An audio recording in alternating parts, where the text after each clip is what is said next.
Our Farm Bureau story has been 100 years in the making. It's a story of progress and social change, of wars and drought, of times that brought out the best and the worst of us. But in our brief time this morning, I want to tell the story that lies at the heart of it. A story of a bond formed between city folk and country folk, of farmers and local business leaders coming together to make San Luis Obispo County the community we all love today. But to appreciate the tale of how this SLO Chamber of Commerce led the formation of the SLO County Farm Bureau, we must try to imagine a time and place drastically different than today. In SLO County, we are blessed with an abundance of food all around us.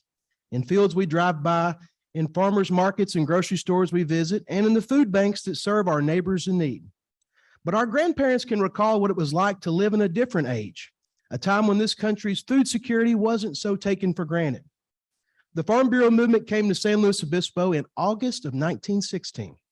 Across the Atlantic, World War I raged on, and the United States prepared for the eventual deployment of American troops into the conflict. As they planned for the Great War, they worried about the unprecedented strain it would place on our people and its resources, chief among them food. Though it's hard to appreciate today, a nation unable to feed itself has lost any hope of sovereignty. A shortage of bread and beans defeats an army faster than bombs or bullets. Agriculture is national security. There we go. I thought that quote sounded good last night. I had Kaya check it when I was there. To dramatically increase food production across the country, farmers needed to be organized, and the best and latest advancement in agricultural practices needed to be extended beyond research universities to local farms and ranches. Every county in the United States needed a university farm advisor and a farm bureau. In 1916, at the invitation of the SLO Chamber, the University of California Agriculture Extension Service had visited SLO and explained this farm advisor and farm bureau movement to Chamber President W.M. Stover and county leaders. The Chamber immediately saw value in supporting local farmers, and an organizing committee led by Benjamin Quigley of Lenay was formed. In a December 1916 letter to the Chamber, Quigley argues why establishing a farm bureau is especially important for SLO County. I want you to really listen to this. So many parallels to today.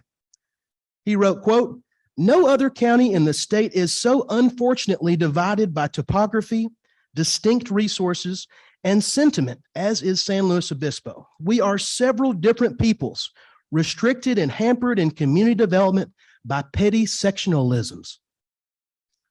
Well, he was right, wasn't he? It's so prescient. The advancement of these sections, he wrote, cannot be accomplished without unity of action.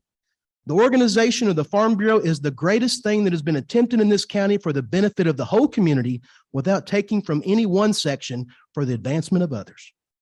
By October of 1916, the requirement to organize at least 1/5 of farmers in SLO County under a Farm Bureau organization had been met, but the County Board of Supervisors still resisted calls to appropriate $2,000 for a portion of the farm advisor's expenses. I feel like I'm flashback every day of my reality. No local matching dollars meant no officially recognized Farm Bureau, but persistence paid off. And on January 8, 1918, a headline of the SLO Daily Telegram reported that, quote, "Supervisors will name advisor, agreement reached with Farm Bureau."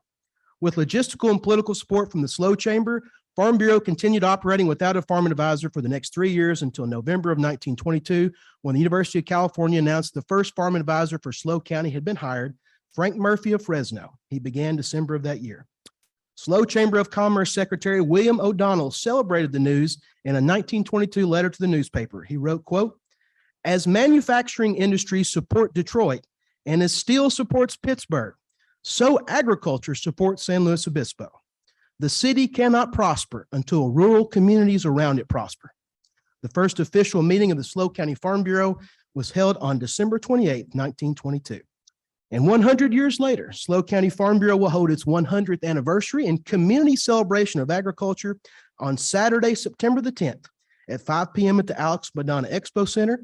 You've actually got one more day if you need to get your tickets or your sponsorships. You can go to slofarmbureau.org, come out, and we'll have a whole lot more stories to tell. Thank you.